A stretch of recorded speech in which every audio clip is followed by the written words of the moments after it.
सरस्वती मैया की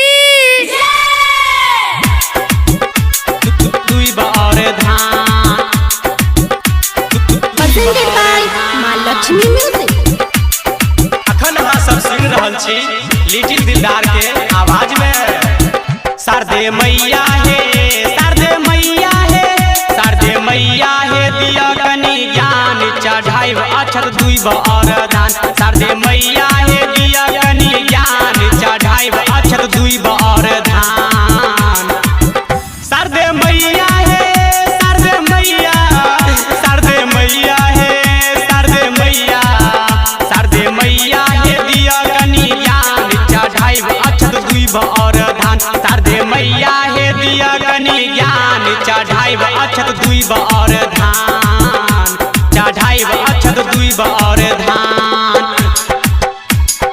दुइब और धान दुइब और धान चढ़ाइब अक्षत दुइब और धान दुइब और धान।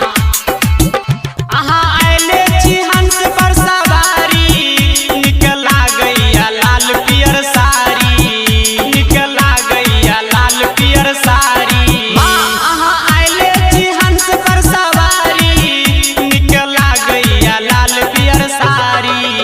कनी करू हे कनी करू हे कनी करू हे मैया विद्यादान चढ़ाइब अक्षत दुइब और धान। शारदे मैया हे दिया कनी ज्ञान चढ़ाइब अक्षत दुइब और धान चढ़ाइब अक्षत दुइब और धान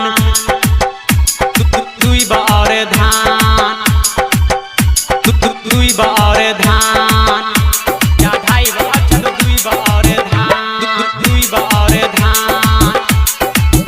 ज्ञानक देवी छी आही हे मैया दर्शन दिहो हे सातो बहिनिया दर्शन दिहो हे सातो बहिनिया।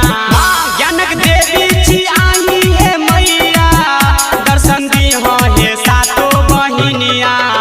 पूजा होइया ये पूजा होइया ये पूजा होइया ये सगरो जहान चढ़ाइब अक्षत दुइब और धान। शारदे मैया हे दिया कनी ज्ञान चढ़ाइब अक्षत दुइब और धान चढ़ाइब अक्षत दुइब और धान दुइब और धान दुइब और धान चढ़ाइब अक्षत दुइब और धान दुइब और धान। नहीं आबे में करियो आबेरिए ज्ञान दिया मैया आहाँ ढेरिए ज्ञान दिया मैया आहाँ ढेरिए। नहीं आबे में करियो आबेरिए ज्ञान दिया मैया आहाँ ढेरिए। गायक लिटिल के राइटर मुकेश के सुलिंदर अनिल के दिया कनी ज्ञान चढ़ाइब अक्षत दुइब और धान।